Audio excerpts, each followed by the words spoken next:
जय श्री राम। सुनहु प्राण प्रिय भावत जी का, देहु एक बार भरतहि टीका। मांगऊ दूसर बर कर जोरी, पूर्वहु नाथ मनोरथ मोरी। वह बोली, हे प्राण प्यारे सुनिए, मेरे मन को भाने वाला एक वर तो दीजिए। भरत को राज तिलक, और हे नाथ दूसरा वर भी मैं हाथ जोड़कर मांगती हूं, मेरा मनोरथ पूरा कीजिए।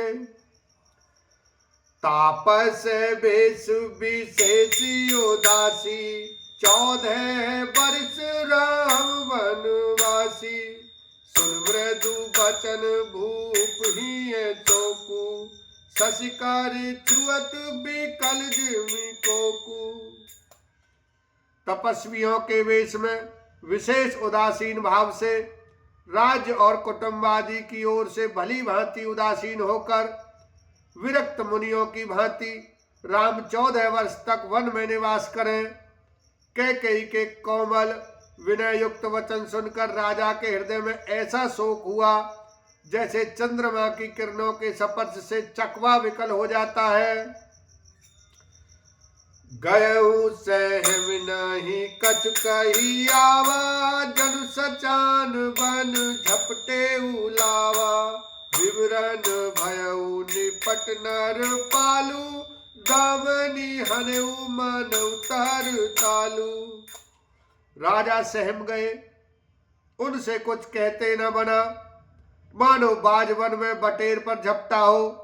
राजा का रंग बिल्कुल उड़ गया, मानो ताड़ के पेड़ को बिजली ने मारा हो। जैसे ताड़ के पेड़ पर बिजली गिरने से वह झुलस कर बदरंगा हो जाता है, वही हाल राजा का हुआ। माथे हाथ मुद दो लोचन, तनु धरि सोच लाग जनु सोचन। मोर मनोरथ सुरतर फूला, भरत करन जिम हत्यो समूला। माथे पर हाथ रखकर दोनों नेत्र बंद करके राजा ऐसे सोचने लगे, मानो साक्षात सोच ही शरीर धारण कर सोच कर रहा हो। वे सोचते हैं, हाय मेरा मनोरथ रूपी कल्प वृक्ष फूल चुका था, परंतु फलते समय कैकेयी ने हथनी की तरह उसे जड़ समेत उखाड़ कर नष्ट कर डाला। अवध ओजार की कैकेयी, दीन सी अचल विपत के कैकेयी ने अयोध्या को उजाड़ कर दिया और विपत्ति की अचल सुदृढ़ नींव डाल दी। कवने अवसर का भयऊ, गयो नारी विश्वास। जोग सिद्धि फल समय जिमी, जतैया विद्या नाश। लखन सिया राम, जय जय राम। किस अवसर पर क्या हो गया, स्त्री का विश्वास करके मैं वैसे ही मारा गया, जैसे योग की सिद्धि रूपी फल मिलने के समय योगी की अविद्या नष्ट कर देती है।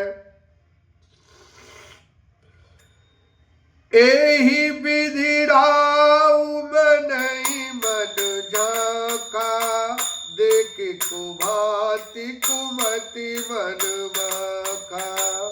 भरत की राउर पूत न होई, आन मोल बिसाई की मोई। इस प्रकार राजा मन ही मन खींच रहे हैं। राजा का ऐसा बुरा हाल देखकर दुर्बुद्धि कैकेयी मन में बुरी तरह से क्रोधित हुई और बोली, क्या भरत आपके पुत्र नहीं है?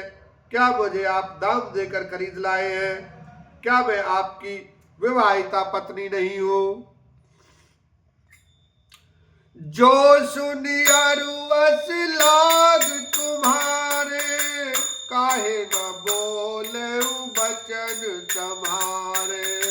देहु उतर अनुकरहु की नाही, सत्य चांद तुम रघुकुल माही।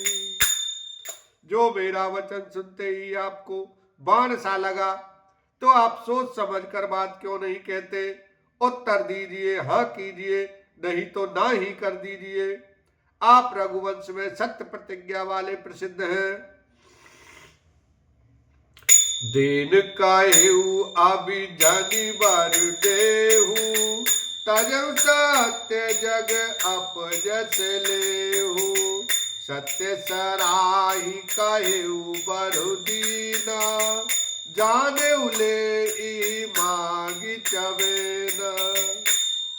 आपने ही वर देने को कहा था, अब भले ही न दीजिए, सत्य को छोड़ दीजिए और जगत में अपयश लीजिए। सत्य की बड़ी सराहना करके वर देने को कहा था, समझा था कि यह चबेना ही मांग लेगी। शिविदधीच बलि जो कछु भाषा, तनु धनु तजेउ बचन पनुराका। अति कटु वचन कहती कह के, मानव लौट जरे पर दे। राजा शिवी, दधीची और बलि ने जो कुछ कहा, शरीर और धन त्याग कर भी उन्होंने अपने वचन की प्रतिज्ञा को निभाया। कैकेयी बहुत ही कड़वे वचन कह रही है, मानो जले पर नमक छिड़क रही हो। धर्म धुरंधर धीर धरी नयन उघारे राय। सिर धुन लीन उपास रसी, मार सिमोही कोठाए लखन सिया राम जय जय राम।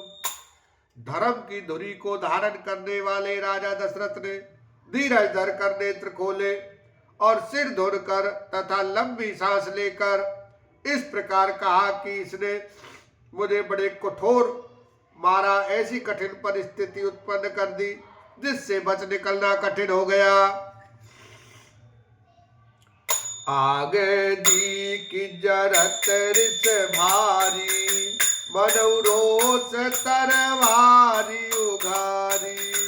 बूटी को बोधि धार निठुराई, धरी कुबरी शान बनाई। प्रचंड क्रोध से जलती हुई कैकेयी सामने इस प्रकार दिखाई पड़ी, मानो क्रोध रूपी तलवार नंगी म्यान से बाहर खड़ी हो। कुबुद्धि उस तलवार की मूठ है, निष्ठुरता धार है और वह कुबरी मंत्रा रूपी शान पर धरकर तेज की हुई है। लखी माही पे कराल कठोरा, सत्य की जीवन ले मोरा। बोले राव कठिन करी छाती, बानी सभी देता सुसोहाती। राजा ने देखा कि यह तलवार बड़ी ही भयानक और कठोर है और सोचा क्या सत्य ही यह मेरा जीवन लेगी। राजा अपनी छाती कड़ी करके बहुत ही नम्रता के साथ कैकेयी को प्रिय लगने वाली वाणी बोले। प्रिया बचन कसी कहसी को भांति, वीर प्रतीत प्रीति करी हाथी। मोरे भरत राम दुई आखी, सत्य कहु करी शंकर साखी।